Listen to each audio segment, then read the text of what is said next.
These deadly tornadoes claimed lives and demolished homes in Missouri and Illinois. On May 16th and 17th, 2025, consecutive tornado outbreaks swept through the Midwest, leaving widespread devastation in their wake. In this video, you'll witness real-time footage of the destruction, from roofs being hurled into the air to entire neighborhoods being flattened. First, we'll focus on the EF-4 tornado that hit Missouri, resulting in 5 fatalities and massive damage. Then, in the second part, we'll head to Illinois, where another series of powerful tornadoes caused further destruction just one day later. Stay tuned to witness the full extent of this 2-day catastrophe.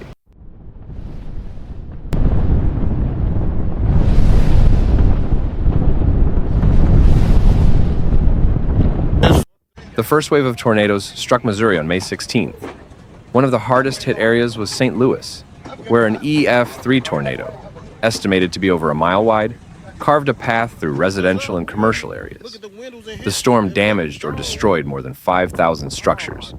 Homes were reduced to rubble, cars were flipped, and roofs were torn off and flung into the air.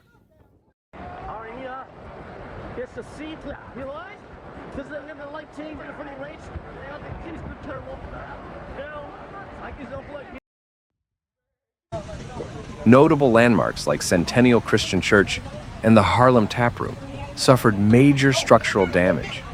Hospitals, including Barnes Jewish and St. Louis Children's, treated dozens of injuries, many from flying debris and collapsed structures. Emergency responders raced to rescue people trapped in wreckage and provide life-saving care. All the trees, cars, people's roofs,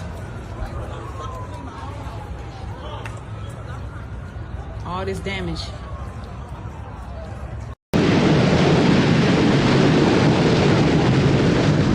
Some patients were reported to be in critical condition. In southeastern Missouri's Scott County, another EF-4 tornado killed 2 people and leveled entire neighborhoods. Residents had little time to seek shelter before the tornado touched down.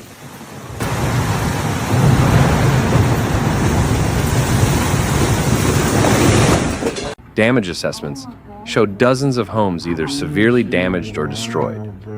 The National Weather Service, NWS, confirmed at least 6 tornadoes in Missouri and southern Illinois on May 16th.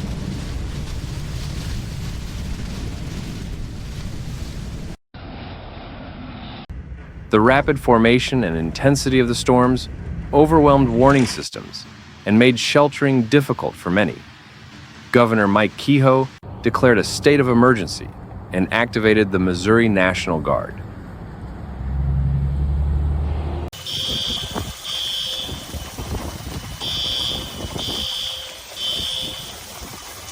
Recovery efforts began immediately, with shelters opened in schools and churches, roads cleared, and power lines restored. Still, over 100,000 people lost power, with full restoration taking days in the worst hit areas. That roof came towards me, man, I got up out of there. But God, north side, pray for the north side, y'all. We just took a hard hit. Kehoe called it one of the most challenging natural disasters Missouri has faced in recent years, praising the efforts of first responders and volunteers, while warning of more possible storms in the days ahead. Man, that's crazy. Hey, Josh. Bring the kids back up. I think.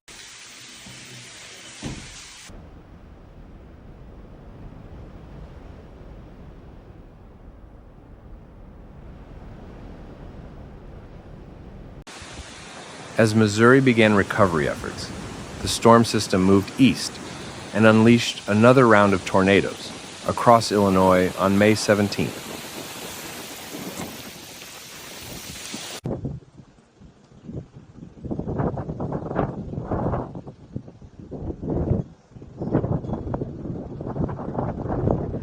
Southern and central regions were especially impacted, with Marion suffering extensive damage from an EF-4 tornado. Winds exceeding 120 miles per hour ripped apart homes, overturned vehicles, and flattened entire blocks. Although no fatalities were reported in Illinois, Several people were injured and hospitalized. Hospitals in Williamson County treated victims with injuries including broken bones and cuts from flying debris. Direction, couldn't you? Other towns, Harrisburg, Carbondale, and parts of Jackson County, also reported storm damage from tornadoes and intense straight-line winds.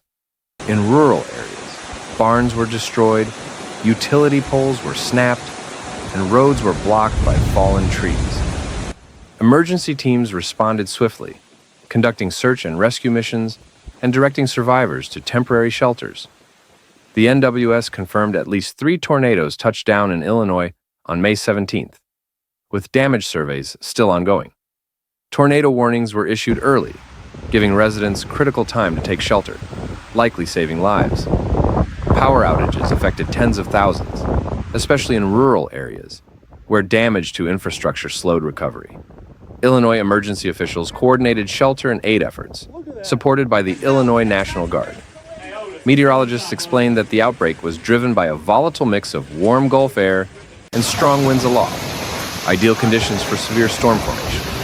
While forecasters had warned of the threat, the storm's power still caught many off guard. Both states now face a long recovery. Volunteers have stepped up in large numbers to clear debris, distribute food, and assist neighbors.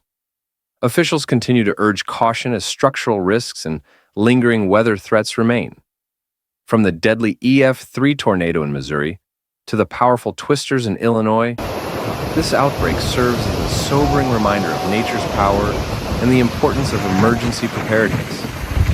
Communities across the Midwest are showing strength and resilience in the face of tragedy. Stay safe, stay prepared, and keep those affected in your thoughts.